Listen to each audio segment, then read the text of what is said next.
Sonic Frontiers has finally arrived! After all of Sega's teasing, a stellar earworm by 1OK Rock and Vandalize, the game winning the most anticipated game award at the Tokyo Game Show, and of course, the community seesawing between if the game is going to be Sonic's Requiem or his return to form before the game is even in our hands.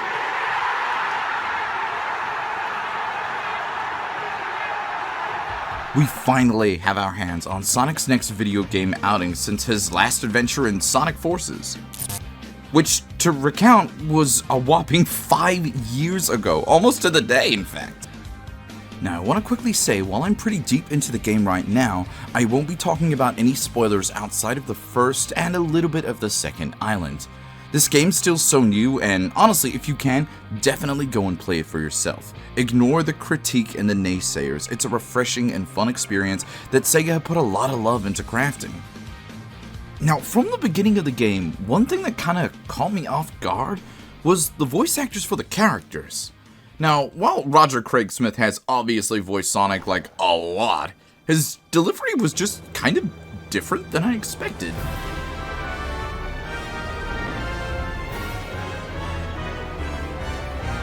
Coming up on Starfall Islands. How exciting! You tracked the Chaos Emeralds here, right? Let's find out what drew them here. I didn't expect that voice.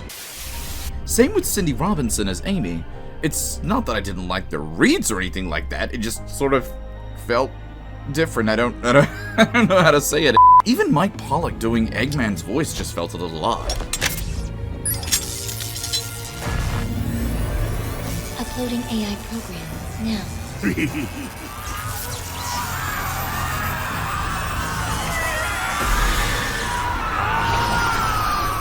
I'm struggling to think of the last time this character was played sort of with a straight face, and I genuinely loved his more reserved attitude this time around.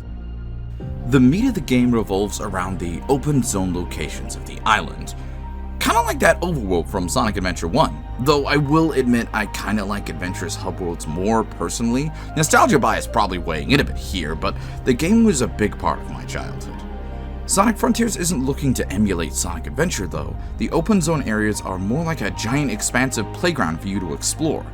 I had a ton of fun burning through the minigames, unlocking rails, and powering up Sonic. I see a lot of comparisons with Breath of the Wild being made, but maybe it's because I didn't really play a ton of Breath of the Wild, but I actually kind of felt like this game was more akin to Kojima's Death Stranding than Breath of the Wild. Okay, hear me out because I get that's a super weird comparison. So the rail construction reminded me a lot of setting up the roads and zip lines in the game. Its enemies, the alien black and red constructs, kind of reminded me a little bit of the BTs, especially the big boss like Giganto. That had some huge Death Stranding vibes for a particular late game boss in Death Stranding. I kind of want to play through the game and mod in some low roar to see how the game feels. I don't know, maybe it's just me, but with the confirmation crossover with Monster Hunter, I'd actually kind of love it if Frontiers went out and did a Death Stranding crossover too, where Sonic wore one of the porter suits and fought BTs. You can't say that wouldn't be kind of awesome, right? Maybe culminating in a massive BT final fight? Maybe not. But we're getting off track. The flip side to the open zone portion of the game are its cyber stages, which I'm kind of in the middle of the road about. Some of these stages are a ton of fun to blaze through, and will only take you a couple of attempts to get all 4 goals on them. With one major exception. Though I kind of wish they had made the action stages of this game more like they did with Sonic Adventure, where you'd build up into opening the access to a zone, then the open world area would sort of lead into the level. Like in Sonic Adventure 1, before you entered Ice Cap, you had to open that icy door and head up to the snowy area. Or with Casinopolis, where you'd have to visit Station Square at night to open up the casino. The hub world and zones kind of had this great symbiotic flow to them. Whereas in Forces, it's like, touch the rock chair. Wham! Welcome to Green Hill Zone. Touch the rock chair. Wham! Welcome to Sky Sanctuary Zone. Touch the rock chair. Nice. Some lo-fi fishing with your boy Big.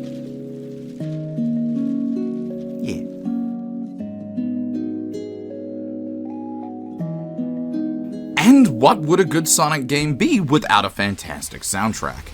Sonic Frontiers' music does not disappoint. Undefeatable was an absolute rush. Those aggressive drums and guitar, man. The fight against Giganto felt so engaging with that music blasting. Like, as soon as I beat it, I wanted to just reload that fight and experience it all over again. The Cyberstage music also was fantastic. I really enjoyed the track playing through Cyberstage 1-2, which was good in retrospect, given how many times I had to listen to it while trying to get an S rank on there.